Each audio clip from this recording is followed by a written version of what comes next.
30 December বাংলাদেশে vote ডাকাতির যে কলঙ্কিত নির্বাচন হয়েছে, এটা কোনো নির্বাচনই হয়নি। সুতরাং এই নির্বাচনের ফলাফল আমরা এই দেশের মানুষ প্রত্যাখ্যান করেছে, ঐক্যফ্রন্ট প্রত্যাখ্যান করেছে, আমরা প্রত্যাখ্যান করেছি। সুতরাং এই নির্বাচনের ফলাফল নিয়ে কে জয়ী হলো কে বিজয়ী হলো, এটা আজকে এই দেশের জনগণের কাছে মুখ্য বিষয় নয়। জনগণের কাছে জনগণের কাছে মুখ্য বিষয় হচ্ছে যে তারা তাদের ভোটের অধিকার হারিয়েছে, তাদের ভোটের অধিকার ডাকাতি করা হয়েছে এবং দীর্ঘদিন পরে, প্রায় 10 বছর পরে এদেশের মানুষ যখন একটা ভোটের মধ্য দিয়ে তাদের যেটা মৌলিক অধিকার, সেই ভোটের মধ্য দিয়ে যখন তার সরকার পরিবর্তনের একটা সুযোগ পেয়েছিল, সেই সুযোগটা আওয়ামী লীগ এবং রাষ্ট্রযন্ত্রকে ব্যবহার করে তারা ডাকাতি করে নিয়ে গেছে। সুতরাং এই নির্বাচনের যে ফলাফল, সেই ফলাফলের ভিত্তিতে যে পার্লামেন্ট বলা হচ্ছে, সেই পার্লামেন্ট আসলে সঠিক পার্লামেন্ট নয় এবং যে সরকার গঠিত হচ্ছে সেই সরকার সঠিক জনগণের প্রতিনিধিত্ব করে না।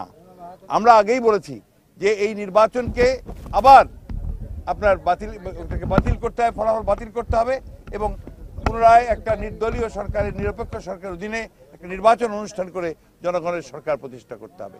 আমরা আজকে এসেছিলাম এখানে এই রাজপুর গ্রামে, এটা হচ্ছে আপনার খালাইঘাট গ্রামে, আমরা এসে ইউনিয়নটা রাজপুর, এখানে এসেছিলাম। আপনারা সবাই জানেন যে নির্বাচনের দিন এখানে বিএনপির যে পরিবার কল্যাণ সম্পাদক তোজাম্মেল হক সাহেব, তাকে নির্মমভাবে আওয়ামী লীগের সন্ত্রাসীরা তাকে হত্যা করেছে এবং আমরা এটার গুরুতর নিন্দা জানিয়েছি।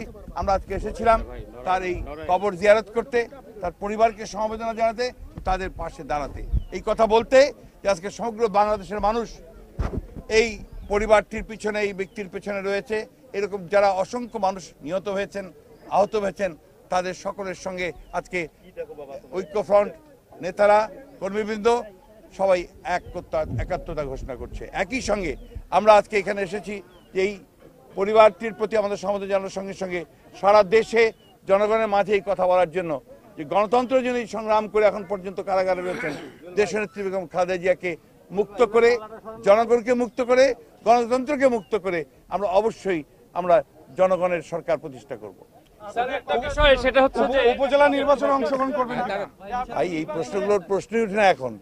আমরা এখানে এসেছি আজকে শুধুমাত্র এই যে নির্বাচন বলে কলঙ্কিত যেটা হয়েছে, ঘটনা যেটা ঘটেছে, মানুষকে যে অধিকারগুলো হরণ করা হয়েছে, সেই অধিকার হরণ করার পরে যিনি নিহত হয়েছেন তার প্রতি সমবেদনা জানাতে আমরা এখানে এসেছিলাম। এখন এই সরকারের অধীনে, এই নির্বাচন কমিশনের অধীনে কোনো নির্বাচন আর মানুষের কাছে গ্রহণযোগ্য হবে না। আমি বলে দিয়েছি গ্রহণযোগ্য হবে না মানুষের কাছে। স্যার, ঐক্যফ্রন্টের বিজয়ীরা আসলে শপথ নেবে? আমরা তো আগেই বলে দিলাম আপনাকে যে আমরা এই ফলাফল প্রত্যাখ্যান করেছি, সুতরাং কোনো শপথ নেওয়ার প্রশ্ন ওঠে না।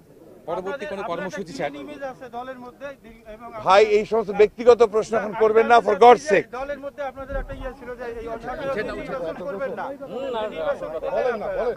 নির্বাচন করবে না কে বলেছে আপনাদেরকে?